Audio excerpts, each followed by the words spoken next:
Start करते हैं Serret Frenet formulae which is most important. ये जो 3 फॉर्मूले हैं इन्हीं को हम क्या बोलते हैं, Serret Frenet formulae. The following 3 relation are known as Serret Frenet formulae which is T dash equal to kappa N dash equal to tau B minus के T and B dash equal to minus tau N. इन्हीं तीनों relations को हम क्या बोलते हैं, Serret Frenet फॉर्मूले। और यहाँ पर ये सब मैंने लिख दिए हैं नोटेशंस, ये आपको पहले भी पता, ऊपर अभी पढ़े हैं। So now let us prove this. Proof of formula first को प्रूफ कर रहे हैं, T dash equal to kappa N.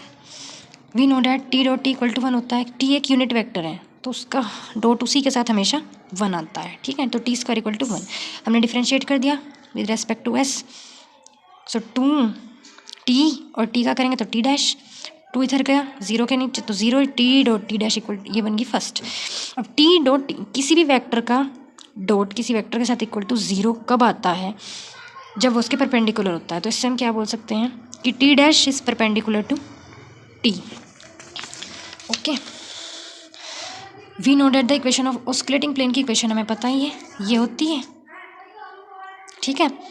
और फर्स्ट इक्वेशन अभी जो पीछे बनी है यहाँ पर कि T dash is perpendicular to T, और यहाँ से हमें क्या पता, उससे हमें क्या पता चला है कि टी डैश जो है वो हमेशा ऑस्कुलेटिंग प्लेन में लाई करता है, ठीक है। टी डैश हमेशा ऑस्कुलेटिंग प्लेन में लाई करेगा और टी डैश ऑस्कुलेटिंग प्लेन किसके परपेंडिकुलर होता है, पी के, और टी डैश है ऑस्कुलेटिंग प्लेन में लाई कर रहा है तो मीन्स टी डैश बाइनॉर्मल के भी परपेंडिकुलर होगा, क्योंकि टी डैश है ऑस्कुलेटिंग प्लेन में और ऑस्कुलेटिंग प्लेन किसके परपेंडिकुलर है, बी के, तो मीन्स टी डैश परपेंडिकुलर होगा बी के, बाइनॉर्मल के। ओके, और ना फर्स्ट से हमने क्या देखा कि टी डैश परपेंडिकुलर है टी, और यहाँ पर हमें क्या पता चला है कि T dash is perpendicular to B. जैसे T dash is perpendicular to T and T dash is perpendicular to B, जब एक ही वेक्टर इसके परपेंडिकुलर इसके परपेंडिकुलर, तो हम क्या बोल सकते हैं कि टी डैश जो है वो पैरेलल होता है इन दोनों के क्रॉस प्रोडक्ट के, means T cross B cross T. Okay, B के भी और टी के भी। तो मैंने लिख लिया T dash is parallel to B cross T, और बी क्रॉस टी क्या होता है, एन, अभी पीछे पड़ा था। तो T dash equal to plus minus kappa N, but sign convention से हमें क्या पता है कि टी डैश, हम हमेशा पॉजिटिव लेते हैं एन को, so T dash equal to kappa N. Okay, now proof of formula 3। Similarly B square भी 1 होता है क्योंकि यूनिट वेक्टर है, डिफ्रेंशिएट कर लिया, ये आ गया। बी डैश परपेंडिकुलर हो गया बी के। ओके, बी डैश लाई कर रहा है ऑस्कुलेटिंग प्लेन में, हमारे पास क्या है, B dot T equal to 0 होता है, अभी पीछे पड़ा था, इसको डिफ्रेंशिएट कर दिया with respect to S. First function differential, second as it is, फिर first as it is, second का डिफरेंशियल। ओके, टी डैश की वैल्यू रख दी kappa N, B dash T, के को इधर लिख दिया B dot N. B dot N क्या होता है, 0 होता है, तो ये 0 हो गया, ये पूरा 0, तो बी डैश टी 0 हो गया, मीन्स बी डैश परपेंडिकुलर है किसके, टी के। अब बी डैश परपेंडिकुलर है बी के भी और बी डैश परपेंडिकुलर है टी के भी, जैसे भी ऊपर किया था, तो हम क्या लिख देंगे कि B dash is parallel to ये बी क्रॉस टी। ओके, ये लिख दिया है हमने बी क्रॉस टी, तो बी क्रॉस टी क्या होता है, एन, और बी डैश हमारे पास क्या है, प्लस माइनस 2n, और साइन कन्वेंशन से हम इसको हमेशा नेगेटिव लेते हैं, तो b dash equal to minus k tau n. Okay, ये ध्यान रखना, इसमें पॉजिटिव था, इसमें नेगेटिव। सो ये आ गया सेकंड का प्रूफ। नाउ ये थर्ड का था, सेकंड का करेंगे। एन इक्वल टू हमारे पास क्या होता है, बी क्रॉस टी, डिफ्रेंशिएट कर लिया, तो b dash second as it is, b as it is, और टी डैश, बी डैश की वैल्यू रख दी, और बी ये हो गया n cross t, t cross n होता है बी। ओके, और एन क्रॉस टी निकालेंगे तो होएगा माइनस बी, यहाँ पर भी टी डैश की वैल्यू कापा एन, के को इधर लिख लिया, एन को इधर, बी क्रॉस एन, तो B cross N, N cross B तो टी होता है, तो बी क्रॉस एन क्या होगा, माइनस टी, तो यहाँ पर लिख दिया माइनस टी, ये minus minus plus tau b, और ये हो गया माइनस, तो टो बी माइनस के टी, एंड दिस इज आ गया है last proof, n dash equal to b minus के टी। ओके, तो सेरेट फ्रेनेट फॉर्मूले को हम ऐसे भी रिप्रेजेंट कर सकते हैं, T dash n dash b dash equal to किसके होगा, ये मैट्रिक्स, ये आपको थोड़ा याद रखना पड़ेगा, और ये टी एन भी सिंपल। ओके, एग्जाम्पल कर लेते हैं। सेरेट फ्रेनेट फार्मूला पे बेस्ड है। Prove that for any curve, हमें किसी भी कर्व के लिए ये प्रूफ करना है। T dash t double dash t triple dash equal to, t dash तो आर डबल डैश होता है, ये हमें पता ही है। टी डबल डैश मतलब आर ट्रिपल डैश, और टी ट्रिपल डैश मतलब आर का 4 times derivative. This is equal to ये एंड दिस इक्वल टू ये, और ऐसे सेकेंड पार्ट ये हमें प्रूफ करना है। सो करते हैं। फर्स्ट हमें पता ही है कि r dash equal to t होता है। ओके, अगेन डेरिवेटिव तो आर डबल डैश, इसका करेंगे टी डैश। टी डैश की वैल्यू क्या होती है, कापा एन, ये फर्स्ट इक्वेशन। नाउ इसका अगेन डिफरेंशियल करेंगे विद रेस्पेक्ट टू एस, तो ये ट्रिपल डैश हो जाएगा, ये डबल डैश। इसका करेंगे first function as it is, k as it is, n का एन डैश फर्स्ट का derivation and first second as it is. Okay, n dash की वैल्यू रख दी टू बी माइनस के टी, ये ऐसे ही रहा। इसके अंदर जस्ट मल्टीप्लाई की, ये आ गया। हमने इसको सीरीज़ में लिख लिया है, पहले टी के कोएफिशिएंट, फिर एन का, फिर बी का, t n b. Okay, cycle बन गए, ये सेकेंड इक्वेशन बन गई। और नाउ अगेन डिफरेंशियल, तो 4 डैश, ये triple dash, case as it is, t का करेंगे टी डैश। अब इस बार इसका डिफरेंशियल कर रहे हैं तो -2k, और के का करेंगे के डैश, और t as it is, k dash as it is, n का डिफरेंशियल एन डैश, अब के का डिफरेंशियल के डैश और n as it is.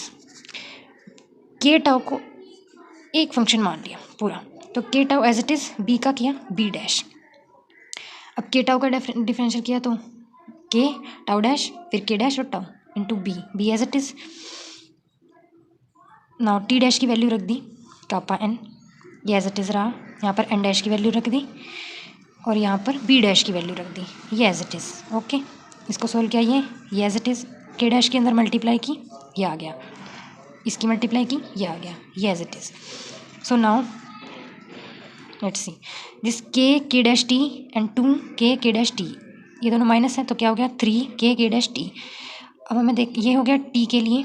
N के लिए देखते हैं, एन का एक ये है, एक ये है और एक ये है, तो एन कॉमन लिया, के डबल डैश -2² के एंड -k क्यूब। और बी के लिए अब क्या बचे, ये और ये, इन दोनों को यहाँ लिख दिया, बी के अंदर मल्टीप्लाई कर दी, इन दोनों को ऐड किया तो ये 2k डैश टाउ एंड के टू डैश, ये एक ही आ गया, इनको ऐड किया तो ये 2, तो दिस थर्ड इक्वेशन।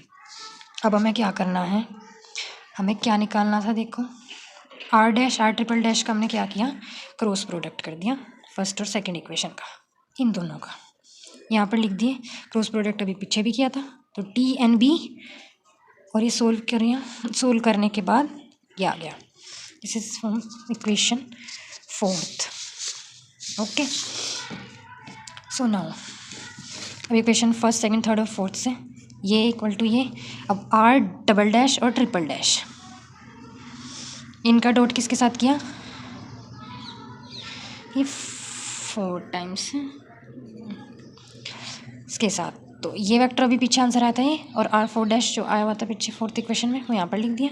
अब डॉट कैसे होता है, जस्ट टी के कोफिशिएंट की मल्टीप्लाई टी के कोफिशिएंट के साथ, ये लिख दिया। बी का यहाँ पर एन का इसमें नहीं है तो आंसर आएगा 0, तो बी का कोफिशिएंट बी के साथ मल्टीप्लाई, बी के कोफिशिएंट के साथ मल्टीप्लाई, वो ये कर दिया। इसको सोल्व किया, ये आ गया,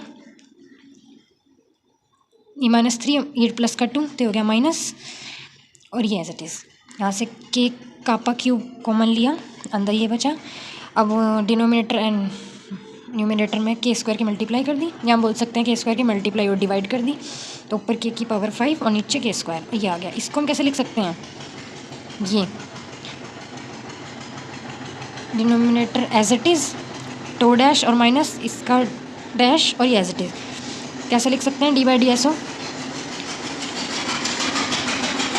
first part is prove. Now let's do second part. हमारे पास बी डैश इक्वल टू ये होता है, अगेन डेरिवेशन कर दिया, first function as it is, second का डिफरेंशियल वही लगाया है, तो ये आ जाएगा, इस फॉर्म्स इक्वेशन 8th। ओके, जैसे पीछे किया ऐसे ही करना है सेम इसमें भी। अब अगेन डिफरेंशियल किया तो ये सारा पीछे जो इक्वेशन बनी है उसी को करना है और वैल्यूज़ रखते हुए जानी है। तो नाउ दिस फॉर्म ये टी के कोफिशिएंट ये आ गए, एन के ये आ गए और बी के ये आ गए।